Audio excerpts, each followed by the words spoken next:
Las demás conjugaciones tienen solo un participio y será activo o pasivo dependiendo de si la conjugación es activa o es pasiva. Pero probablemente por la razón de que en algún momento cal tuvo una forma pasiva que se llama cal pasivo y de la cual existen algunos vestigios en el texto del hebreo del masorético, la conjugación cal tiene dos participios: el participio activo y el participio pasivo.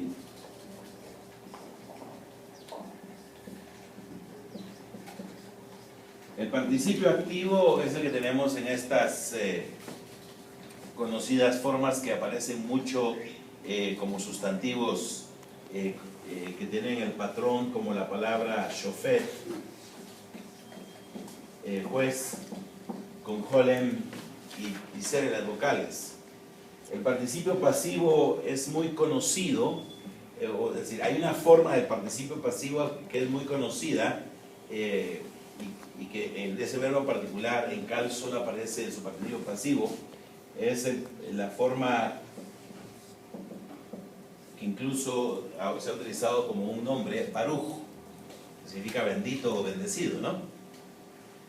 Baruch es la forma de participio pasivo y se caracteriza por la vocal kametz y la vocal shure.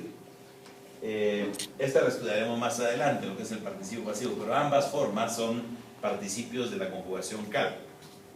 El participio activo, shofet, que es el que vamos a estudiar ahorita, lo hemos visto hasta el momento frecuentemente en algunos sustantivos, como el mismo shofet, que se traduce como juez.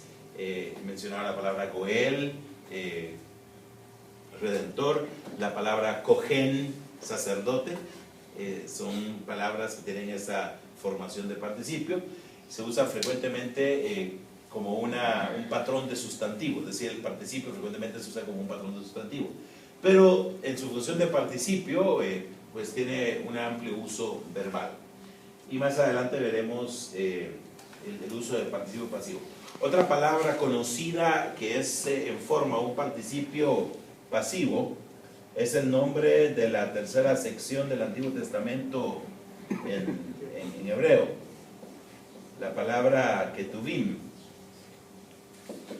La palabra ketuvim, traducido como escritos, también es una forma de participio pasivo, donde a la forma básica que tiene kametz shurek le agregamos el sufijo im y se produce la reducción de la kametz a sheva, y por eso nos queda ketuvim, que es el nombre de la tercera sección de la Biblia en hebreo, donde las tres secciones de la Biblia en hebreo son Torah,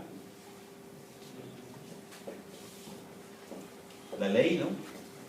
Neviim, profetas, que es un término que ya hemos visto aparecer al momento, ¿no? Ya aprendimos la palabra naví, sacerdote. Entonces tenemos Neviim, profetas, y la tercera sección, ketuvim, escritos. Una abreviación, diríamos tal vez un acrónimo para el nombre de toda la Biblia hebrea o el Antiguo Testamento, que nosotros llamamos un acrónimo frecuente que se forma de la primera letra de estas tres secciones. Usualmente las abreviaturas de este tipo en hebreo se escriben con esta marca aquí, ¿no? Y se les da como pronunciación Tanaj. Tanaj, seguramente ustedes han visto el nombre Tanaj en algún lugar, ¿no? Si quiere evangelizar a un judío, no digas Antiguo Testamento. Sí, Tanaj. Tanaj es un nombre como acrónimo, es decir, una palabra formada de la primera letra de cada una de las tres secciones con una vocalización artificial en cierta manera, ¿no? Tanaj.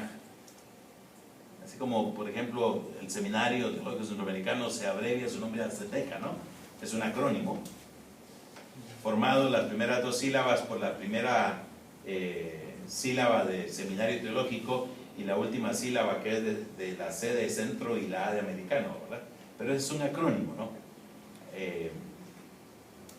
Son palabras formadas de cierta manera. Entonces Tanaj es un acrónimo.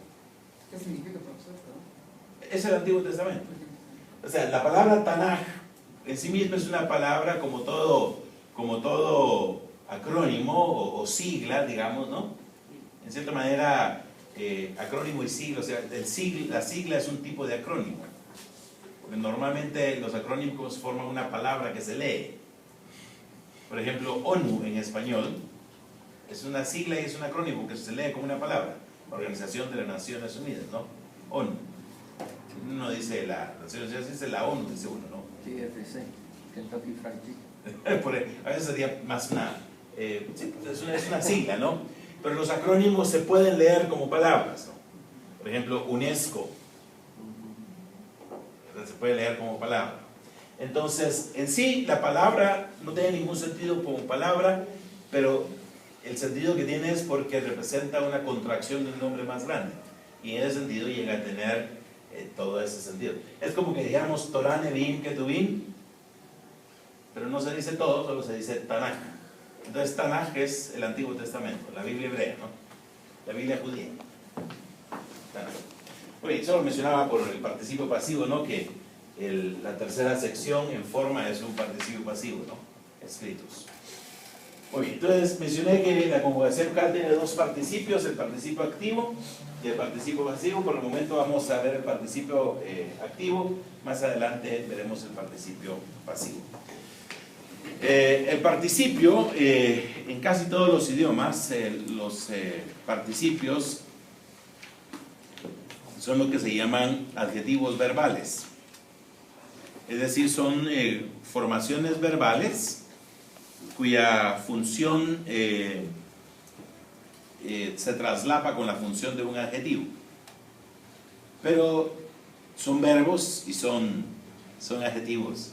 Como tales, como adjetivos, tienen en hebreo las características de declinación que tiene el sustantivo adjetivo. Es decir, pueden declinarse en género y en número. Es como el participio del español, aunque el participio del español no equivale exactamente a los participios en griego, por ejemplo, o al participio del hebreo en cuanto a significado.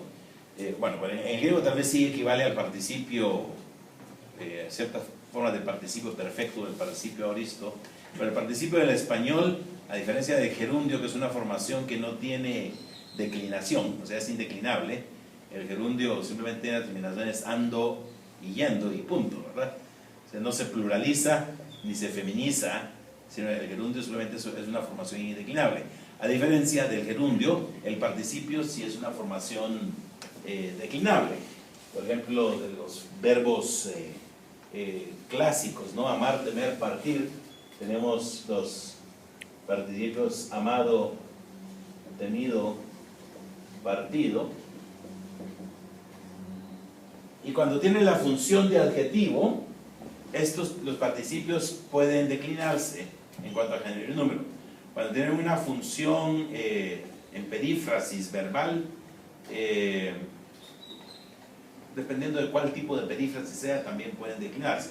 Por ejemplo, en la perífrasis de los tiempos compuestos en español no se declina el participio.